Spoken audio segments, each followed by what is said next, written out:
ओम शांति। 29/9/2022 के ईश्वरीय महावाक्य हैं। आज के साकार मुरली का सार। बाबा ने कहा, मीठे बच्चे, तुम गॉडली स्टूडेंट हो। तुम्हें किसी भी हालत में एक दिन भी पढ़ाई मिस नहीं करनी है। पढ़ेंगे लिखेंगे तो बनेंगे नवाब, है ना। कहावत कहते आए हैं ना, हम सुनते आए हैं, पढ़ेंगे लिखेंगे तो बनेंगे नवाब, खेलेंगे कूदेंगे तो बनेंगे खराब। अच्छा, मुरली का प्रश्न है, जिन बच्चों का मुरली पर पूरा अटेंशन है उसकी निशानी क्या होगी? तो उनकी निशानियाँ बाबा ने आज उत्तर में कही हैं। उत्तर, जो अटेंशन देकर रोज मुरली सुनते हैं वही अच्छी तरह से जानते हैं बाप कौन है और क्या है, क्योंकि बाप के महावाक्य हैं कि मैं जो हूँ जैसा हूँ मुझे कोटों में कोई ही पहचानते हैं। अगर पढ़ाई में अटेंशन नहीं तो बुद्धि में बैठ नहीं सकता कि यह श्रीमत हमें भगवान दे रहा है, वह सुना कर देंगे। उनकी बुद्धि का ताला बंद हो जाता है, वह बाप के फरमान पर नहीं चल सकते हैं। गीत है आज का, छोड़ भी दे आकाश सिंहासन। ओम शांति। बच्चे अभी समझते हैं कि हम ज्ञान सागर के बच्चे, ज्ञान सागर द्वारा अभी सारे सृष्टि चक्र व ड्रामा के आदि मध्य अंत को जान गए हैं। दुनिया में तो और मनुष्य हैं नहीं जिनकी बुद्धि में यह ड्रामा हो। तुम्हारे में भी सब एक जैसा नहीं जानते हैं। तुम बच्चे जानते हो, यह भारत अविनाशी खंड है। यह भारत ही सचखंड और झूठखंड बनता है। झूठखंड रहता तब कलयुग, और जब सचखंड बनता है तब क्या होता है? सतयुग होता है ना। तो द्वापर से झूठखंड शुरू होते होते होते कलयुग में एकदम झूठा हो जाता है, सब कुछ झूठा हो जाता है ना। तो सचखंड को स्वर्ग, झूठखंड को नरक कहा जाता है। यहाँ कई बच्चे समझते हैं यह ज्ञान तो हम रोज सुनते हैं, कोई नई बात थोड़े ही है। नॉलेज को पूरा धारण नहीं करते हैं। तुम गॉडली स्टूडेंट हो। पढ़ाई एक दिन भी मिस नहीं करना है, यह पढ़ाई वैल्यूबल है। भले कोई बीमार भी हो, यह बाबा समझा रहे हैं कि कोई बीमार भी हो वह यहाँ आकर बैठे तो महावाक्य तो सुने ना, है ना। सुन सकते हैं। सुनते सुनते प्राण शरीर से निकले तो कितनी ना शफा मिल जाए। यह है बड़ी हॉस्पिटल। रात दिन पढ़ाई का बहुत शौक होना चाहिए। माता पिता को भी रात दिन शौक है ना, है कि नहीं? तो भगवान तुम्हें पढ़ाते हैं। भगवानो बाच, हे बच्चे, तुम अच्छी रीति समझते हो ना। तुम तो कहेंगे यह पढ़ाई 5000 वर्ष पहले भी लगी थी, लड़ाई लगी थी, पढ़ाई भी पढ़ी थी, सब कुछ जो हो रहा है हूबहू वही रिपीट हुआ। जो अभी हो रहा है वो ऑलरेडी पास्ट है ना, बीता हुआ है। तो बाबा कहते हैं जो लड़ाई अभी लगी है ना वो 5000 वर्ष पहले भी लगी थी।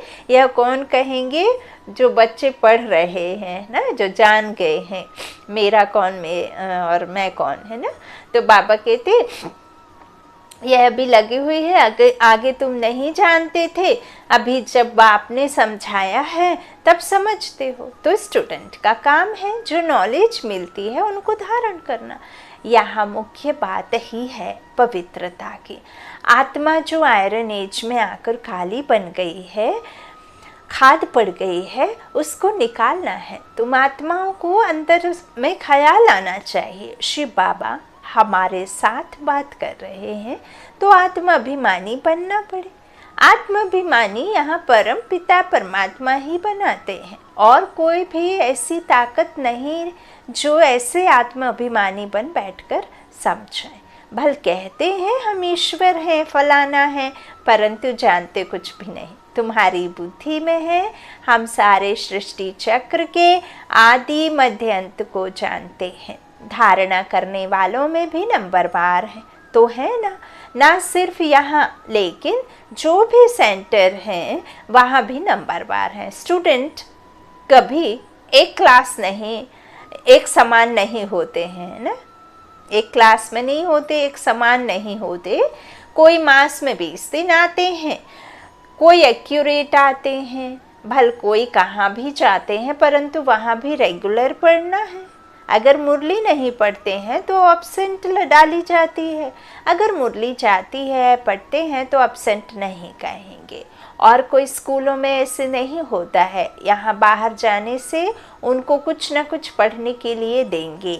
अगर कोई हॉस्पिटल में है वहाँ भी जाए तुम उनको मुरली सुना सकते हो। बाबा तो हर रीति, हर पॉइंट, हर तरीके से सेवा के लिए आपको कितना आगे बढ़ाने के लिए और आगे बढ़ने के लिए कितने सारे पॉइंट्स रीति समझाते हैं बाबा की कैसे आप सेवा कर सकते हो। सेवा सेवा सेवा सेवा, है ना। तो बाबा कहते तुम हॉस्पिटल में जाकर सुना सकते हो, यह मोस्ट वैल्यूबल नॉलेज है, यह तो जानते हैं। यही एक ज्ञान, ऊंचते ऊंच कहते हैं ना, कौन सा ऐसा ज्ञान है जिसके बिना गति सदगति नहीं है।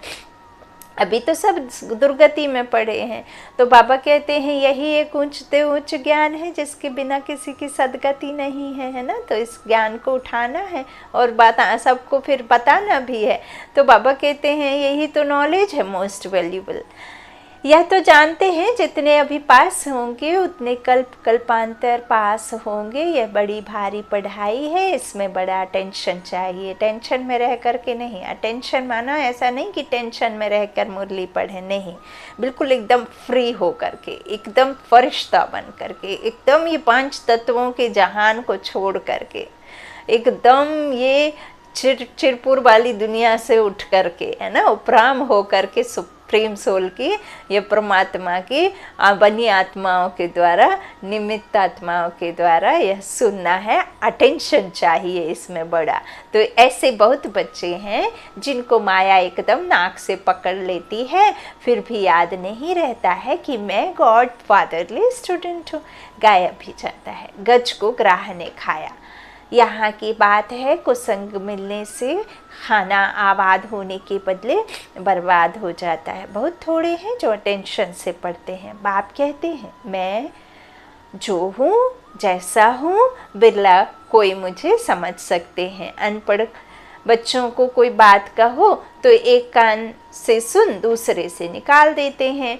भगवान कहते, भगवान के हमको डायरेक्शन मिलते हैं। यह बाप समझाते हैं कि ये मैं ही आकर डायरेक्शन देता हूँ, वह बुद्धि में नहीं रहता है।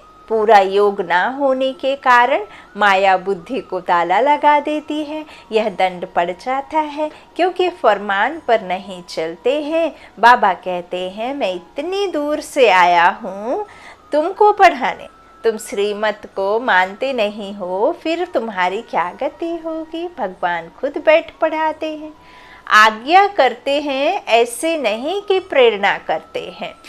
प्रेरणा से नहीं पढ़ाते ना, तो इसमें प्रेरणा की बात नहीं, यह तो ड्रामा बना बनाया है, अनादि है। यह तो पतित मनुष्य भी कह देते हैं कि परमात्मा की प्रेरणा से यह काम होता है, परंतु ऐसे तो है नहीं। ड्रामा का राज कोई भी साधु संत नहीं जानते हैं। बाबा ने आगे भी कहा था, एक विराट रूप का बड़ा चित्र बनाओ विष्णु का। वो लोग तो रॉन्ग बना देते हैं। देवता, क्षत्रिय, वैश्य, शूद्र भी दिखाते हैं। डिटेल में नॉलेज कुछ भी नहीं जानते, सिर्फ ऐसे ही कह देते हैं, अर्थ कुछ भी नहीं जानते, न समझते। विराट रूप नामी ग्रामी है, वह भी बड़ा बनाना चाहिए। भल हमारे इस चित्र में भी है ब्राह्मण, देवता, क्षत्रिय, वैश्य, शूद्र, परंतु बाप कहते हैं कि विष्णु का चित्र बनाना चाहिए, ऊपर में चोटी भी देनी चाहिए। शिव बाबा भी ऊपर में देना चाहिए, स्टार मुआफिक है। फिर ब्राह्मणों की चोटी अंग्रेजी में भी लिखो। यह भी के ब्राह्मण वर्ण है, एक जन्म, यह है मोस्ट वैल्यूबल जन्म, लीप जन्म, लीप युग है। यह है उच्चते ऊंच युग, इसको कोई जानते नहीं है, कोई भी शास्त्रों में यह नहीं है। पतित पावन बाप को बुलाते हैं, तो इसका मतलब कलयुग का अंत है ना। संगम युग का तो किसको पता नहीं है। बाप कहते हैं यह भी समझाओ, ब्राह्मण जन्म एक जन्म फिर देवता, इतने जन्म और इतना समय, सब कुछ समझाओ। बाप कहते हैं तुम क्रिश्चियन का भी दिखाते हो, 2000 वर्ष होंगे फिर सबका पाठ पूरा होता है, तो यह क्लियर लिखना चाहिए। ब्राह्मण वर्ण, देवता वर्ण, फिर क्षत्रिय वर्ण, राम राज्य। समझा बाबा ने कितने वर्णों का इधर बताया। एक तो बाबा आते हैं तब ब्राह्मण को रचते हैं, है ना, मुख वंशावली। तो पहले ब्राह्मण, फिर देवता वर्ण, फिर क्षत्रिय वर्ण 16 कला वाला, और राम राज्य 14 कला वाला। तो इतने बाबा इन धर्मों को स्थापित करते हैं। बाकी और धर्म तो बाद में पिछाड़ी में और आते जाते हैं, धर्म स्थापक गुरु फिर करते जाते हैं, है ना। तो वो पिछाड़ी में आते हैं। मेन जो बाबा ने बताए हैं तो वो बाबा समझा रहे हैं। बाबा कहते अभी तो हैं सब शूद्र वर्ण, सब है पूरी दुनिया। ऐसे नहीं कि कोई एक मनुष्यों को उनका कार्य बांट दिया है और हमने ही, उन्होंने तो एक धर्म एक राज्य बना करके भेजा है ना। ईश्वर की रचना तो एक है, अनेक तो किसने बदली किया, हम सब मनुष्य आत्माओं ने ही बदला है कि नहीं। तो बाबा कहते हैं कि हमने तो नहीं रचा था, बाकी सब, है ना। तो क्लियर करना चाहिए। बाबा कहते हैं विराट रूप दिखाना है, सारा खेल भी भारत पर बना हुआ है। तो बाप कहते हैं कि सबका पाठ पूरा होता है, क्योंकि आप सब जानते हैं, सब क्लियर लिखना चाहिए। ब्राह्मण वर्ण, देवता वर्ण, फिर कैसे कैसे कौन से वर्ण आते हैं। बाबा कहते हैं ये सारा खेल भी भारत पर बना हुआ है। भारत पावन, भारत पतित, बाकी सब बाय प्लॉट है। समझ रहे हैं ना, बाकी सब पिछाड़ी में प्लॉटिंग हुई है ना। तो उनका वर्ण के साथ कोई कनेक्शन है नहीं। भारत की महिमा बाप ने समझाई है। यह है अविनाशी खंड, यह विनाश नहीं होता, यह भी तुम जानते हो बरोबर। सतयुग में और कोई खंड नहीं होता, यह सब याद में रहना है। और बाबा कहते ये सब बाद में आए हैं, फिर सब खलास हो जाएंगे। जो जहाँ से आए हैं उसे वहीं वापस छोड़ना भी पड़ेगा। अविनाशी खंड भारत ही रहेगा और सब खत्म हो जाएंगे। नाम निशान ही गुम हो जाता है। यह नॉलेज भी अभी तुम बच्चों की बुद्धि में है और कोई भी नहीं जानते हैं। समझा बाबा क्या समझा रहे हैं। तो बाबा कहते भारत पवित्र से पवित्र खंड था। भारत को कहा जाता है धर्म क्षेत्र। दान पुण्य जितना यहाँ होता है और कहीं नहीं होता। यहाँ फिर से तुमको सारे विश्व के मालिक बने का वर्षा देते हैं। तुम इतना ऊंच वर्षा लेते हो, तुमको यह वर्षा था फिर कम आया है। हार जीत होती है ना, अभी तुम जानते हो हम जीत पा रहे हैं, फिर हार खाएंगे ना? यह हार और जीत का राज बुद्धि में फिरता रहेगा। जीत कैसे पाते हैं और फिर हार कैसे खाते हैं। सतयुग में यह नॉलेज थोड़े ही होती है। देवी देवताओं से बड़े तो ऊंचे ब्राह्मण बताए हैं। तो ब्राह्मणों को बाप आकर के ऊंचते ऊंच ज्ञान सागर बाप आकर ज्ञान देगा, तभी तो ब्राह्मण बनेंगे, है ना। इसीलिए ब्राह्मणों को श्रेष्ठ माना गया है। बाबा कहते हैं ये सब देवताओं के पास थोड़े ना रहेगा सतयुग में। तो सतयुग में यह नॉलेज नहीं होती, वहाँ तो है प्रारब्ध। यह राज्य हमने कहाँ से लिया है यह भी वहाँ पता नहीं रहता। अभी ही बाप द्वारा तुम नॉलेजफुल बनते हो। इस नॉलेज के आधार से तुम जाकर प्रारब्ध पाते हो। ड्रामा की रील फिरती रहती है, जो इमर्ज होता है उसी अनुसार तुम्हारी एक्ट चलती रहती है। 84 जन्मों की एक्ट ड्रामा में नुंधी हुई है। आत्मा कितनी छोटी है, इसमें सारा पार्ट नुंधा हुआ है जो रिपीट होता रहता है। इसको कुदरत कहा जाता है। बाबा कहते हैं इस कुदरत को कोई नहीं जानती। इतनी छोटी आत्मा में कितना पार्ट है जो कभी विनाश नहीं हो सकता। इन साइंस वालों की बुद्धि अपने विनाश का प्रबंध कर रही है। तुम आत्मा उच्च पद पाने का पुरुषार्थ कर रही हो।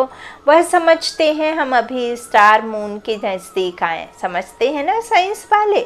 प्लॉट लेंगे, घर आदि बनाने की कोशिश में रहते हैं, एक नया दुनिया वहाँ बसाएंगे, ऐसा सोचते हैं।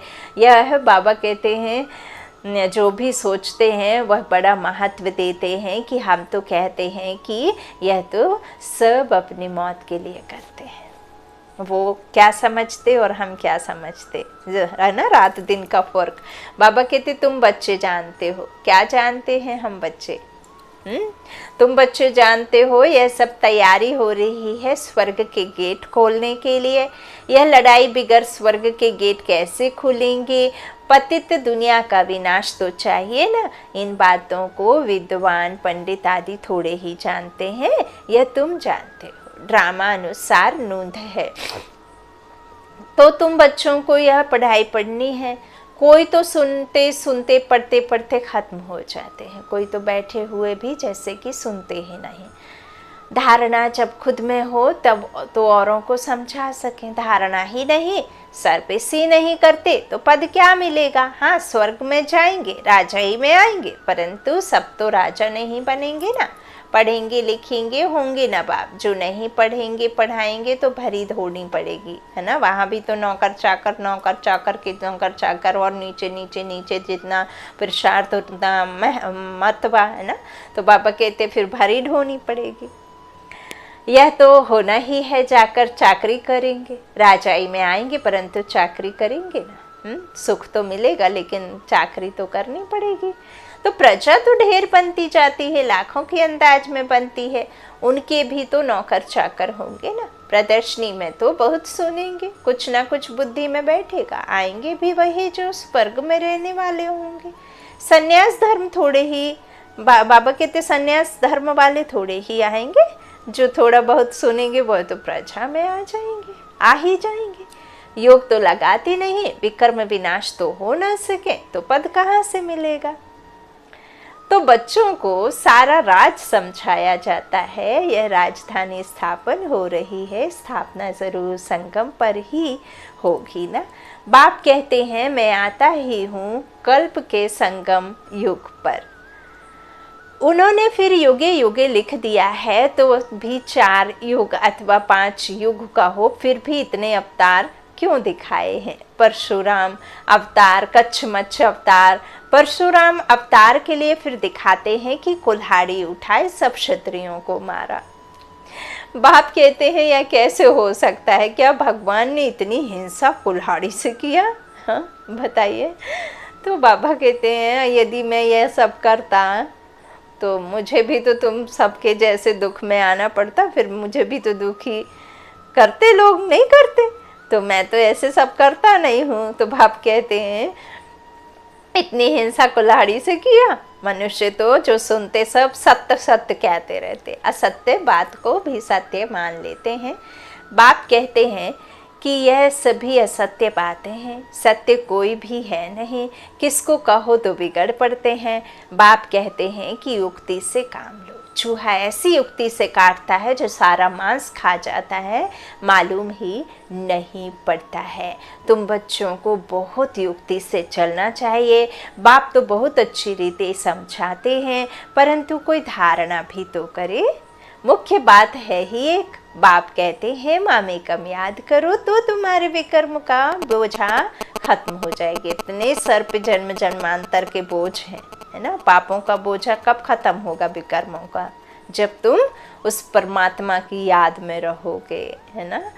तो बाबा कहते हैं सिवाय योग अग्नि के खाद निकल नहीं सकती, नहीं तो कड़ी सजा खानी पड़ेगी। तुम्हें तो पास विद ऑनर होना बनना है। प्रजा तो बहुत बनती है नंबरवार, बाकी राजाई के लिए मेहनत चाहिए, श्रीमत पर चलना चाहिए। बहुत चलते चलते पढ़ाई छोड़ देते हैं। अरे गॉड फादर बैठा है, जहाँ जीना है ज्ञान अमृत पीते रहना है, यह पढ़ाई है। पढ़ते पढ़ते फिर नई दुनिया में ट्रांसफ़र हो जाएंगे। क्लास नंबर वार ट्रांसफ़र होता है ना।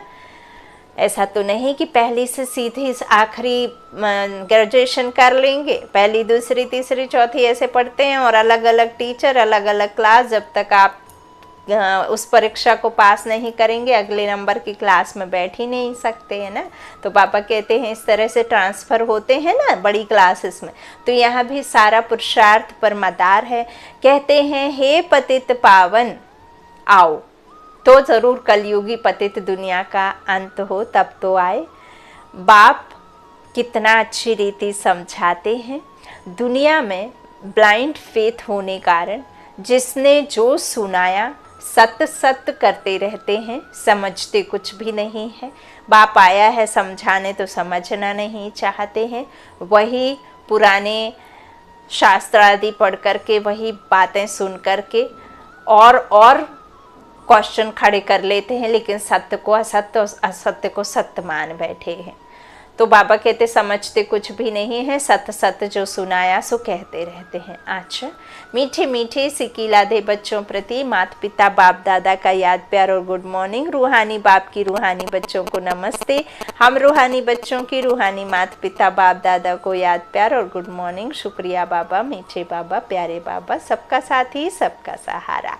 धारणा के लिए मुख्य सार पहला बाबा ने कहा बाप की आज्ञाओं का उल्लंघन नहीं करना है, कुसंग से बचना है, रोज मुरली जरूर पढ़नी व सुननी है, पढ़नी व सुननी है। पढ़ो सुनो सुनाओ, एक बार नहीं 3 बार। खाना 3 बार खाते हैं कि नहीं खाते हैं? तो फिर ये भी तो आत्मा का भोजन है जो शरीर को चला रही है। तो शरीर को चलाने वाली आत्मा है, आप उसको भोजन नहीं करवाएंगे तो वो कैसे चलेगी? तो पढ़ो पढ़ाओ सुनो सुनाओ, 3 बार पढ़ो, 3 खुराक खाओ, है ना। अच्छा, दूसरा विकर्मों का बोझा समाप्त करने के लिए याद में रहना है, जब तक जीना है ज्ञान अमृत पीते रहना है। वरदानी बाप का वरदानी हाथ सर पर फील करते हुए वरदान सुनिए। विनाश के पहले एवर रेडी रहने वाले समान और संपन्न भाव। विनाश के पहले एवर रेडी बनना ही सेफ्टी का साधन है। अगर समय मिलता है तो संगम युग की मौज मनाओ, लेकिन रहो एवर रेडी, क्योंकि फाइनल विनाश की डेट कभी भी पहले मालूम नहीं पड़ती, अचानक होना है। कोई एग्ज़ाम की डेट ऐसा नहीं कि एक तैयार हो गया तो एग्ज़ाम देने पहुंच जाएगा। जब तक सब तैयार नहीं होंगे तारीख मुकर्रर नहीं होती। साल में एक बार एग्ज़ाम होते हैं, वो भी ऐसा नहीं कि बिल्कुल एक्यूरेट आपको सब पता हो, अचानक होना है। एवर रेडी नहीं होंगे तो धोखा हो जाएगा, इसलिए एवर रेडी रहो। सदा याद रखो कि हम और बाप सदा साथ हैं। जैसे बाप संपन्न हैं वैसे साथ रहने वाले भी समान और संपन्न हो जाएंगे। समान बनने वाले ही साथ चलेंगे। बाराती पीछे चलते हैं, लेकिन दूल्हे के साथ कौन चलता है? दुल्हन, है ना। तो समान बनना है ना, साथी बन साथ चलना है। तो इस तरह साजन के साथ सजनी चलेगी कि नहीं चलेगी? तो बाबा कहते हैं समान बनने वाले ही साथ चलेंगे। स्लोगन, जिनका स्वभाव निर्मल है उनके हर कदम में सफलता समाई हुई है। जिनके स्वभाव निर्मल है उनके हर कदम में सफलता समाई हुई है। अच्छा, ओम शांति। शुक्रिया शुक्रिया बाप दादा, शुक्रिया आप सभी भाई बहनों के स्नेह का, प्यार का। Good night, Om Shanti.